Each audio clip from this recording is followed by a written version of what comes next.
એ 3 સંતોએ સીધો ધૂપકો માર્યો, હલો કે હું ભાળું એમ. અને ધૂપકો માર્યો, બહાર આવ્યા, બહાર આવે ને જોયું પગથિયેથી અલોપ થઈ ગયા. આજની તારીખમાં હજી સંતોના દર્શન થયા નથી. નમસ્કાર મિત્રો, અત્યારના સૌથી મોટા સમાચાર મળ્યા છે. શિવરાત્રીના મેળામાં એક સાધુનો વિડીયો, આખો વિડીયો હમણાં હું તમને બતાવું. એક સાધુને સાક્ષાત મહાદેવ ભોલેનાથ મળ્યા, અને આ કોઈ અફવા નથી, હકીકત છે. આખો વિડીયો સાંભળજો ને પગ નીચે જમીન સરકી જશે ભાઈ. અને શિવરાત્રીનો મેળો 15 તારીખે છે, પરંતુ 10 તારીખથી ચાલુ થઈ ગયું છે બધું. સાધુ સંતોના ઉતારા અને આ તે તમે જોઈ શકો છો.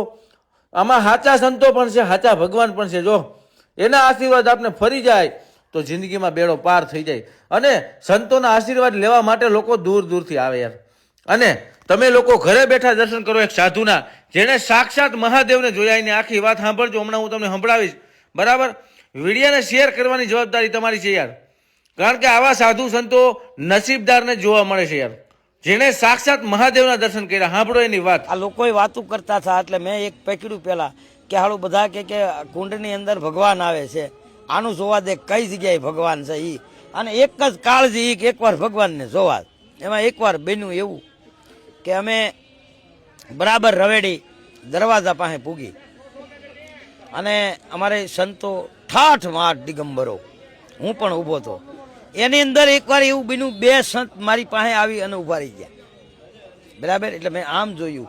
હવે ત્યાં હાલવાની, પગ લાંબો કરવાની જગ્યા નહીં, એવી જગ્યામાં 2 સંતો આવીને પાસે ઊભા. મેં કીધું ઓહો આ બાપુ. અને એક રવેડીની અંદર એવું કે કોઈ સંતોને સતાવા બોલાવવાનું નહીં કાંઈ, એમ હવની મોજમાં. એટલે હું ઊભા ને મેં જોયું, મેં કહો. અને નેણ એટલે ઠેઠ અહીંથી માંડીને મારી દાઢી છે ને અવડાવડા તો નેણ બાપુના 2. અને હાય પહાડે આમ કરી ખબર પડે 500 હાથના. અને એની પાસે હું એક નાનો એવું બસલું લાગુ છે, ઓલું ગાનું બસલું કેવું હોય એવો એક સાધુ લાગુ, હું ઝીણો એવો. અને પછી મને એમ થયું બાપુને, પછી મેં આમ કરીને આમ કર્યું, બાપુ ઓમ નમો નારાયણ.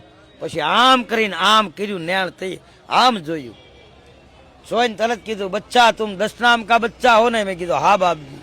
પછી બાપુએ કીધું કે હવે મારી યારે વાત નહીં કરવાની, બસ બંધ થઈ જવાની. એટલે મેં કીધું ઠીક. અમે તો બંધ થઈ ગયા સાના મને. ઘડી કામ જોઈ હતી, બાપુને ક્યાંય ભેળ્યા નહીં પાછા. મેં કાલે લે આ બાપુ અહીં ઊભા થા મારી પાસે, ને આ બાપુ ગયા ક્યાં. પછી કારણ કે આમાં એવું છે કે મરઘી કુંડની અંદર સ્નાન થાય ને ત્યારે મોટા મોટા સંતો અને એ બધાને પેલું જવાનું હોય, નાના સાધુ ન જવા દે. મેં કીધું આજકાલે કા ભલે મારવું પડે ને કા માર ખાવો પડે, આ બાપુને જોવા છે. માથું મારીને ધીમે ધીમે હવની આગળ જઈને અને મરઘી કુંડ અત્યારથી કાઢી નાખ્યું છે. ત્યારે અહીંયા પાઇપ ને જાળી હતી, એ જાળી પકડીને ઊભો રહ્યો. હું ઊભો રહ્યો એટલે એ બાપુ જે 2 મને મળ્યા, એ અને એ અહીંયાના બીજા 3 બાપુ, એ 3 સંતોએ સીધો ધૂપકો માર્યો, હલો કે હું ભાળું એમ.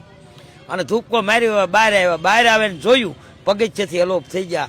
આજની તારીખમાં હજી સંતોના દર્શન થયા નથી.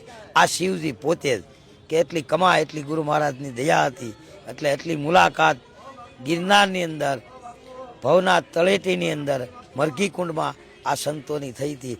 હજી હું એની શોધ કરું પણ હજી મળ્યા નથી. 5 માંથી 1 આવા સંતો આવે છે, આવે. આ મારી નજર સામે પગથિયેથી જ અલોપ થઈ ગયા તરત. બાકી એક રવેડી સ્નાનનું નિયમ છે કે જે સાધુ નાય ને, આજે કોઈ પણ સાધુ માલપા પડે ને એ બહાર